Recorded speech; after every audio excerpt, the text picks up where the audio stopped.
Madaling araw noong January 31 ng pangunahan ni Governor Amado Pogi I. Espino III kasama sina 1st District Board Member Orange Humilde Versosa at Provincial Agriculturist Dalisay Moya ang mangrove planting activity sa Bulinaw Fish Farm and Mangrove Information Center and Nursery sa Barangay Arnedo, Bulinaw, Pangasinan. Kasama ni Governor Espino sa mangrove planting ang iba't ibang volunteer na galing sa provincial government, Philippine National Police, Philippine Coast Guard, Bureau of Fire Protection at mga estudyante. Kasunod ng mangrove planting activity ang awarding ng 52,000 seedlings na mangrove sa 16 na asosasyon, barangay council at mga eskwelahan. Kabilang rin sa pinamigay ang 600 units ng gill net sa mga fisher folks at 8 units ng chest freezer sa food processors. Nakiisa rin sa programa sina Anda Mayor Jogani Rarang at Bulinaw Mayor Alfonso Celeste. Noong 2016, sinumulan ni dating Governor Amado T. Espino Jr. ang programa na layong mag-establish ng mangrove forest para bigyan ng breeding ground ang mga isda.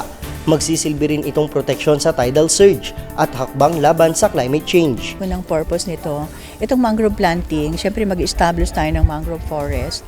Ito yung mangrove forest kasi diyan nagbe-breed ang mga isda. Ayan, kung gusto nating dumami ang isda, so dapat meron tayong mga breeding grounds ng ating mga isda.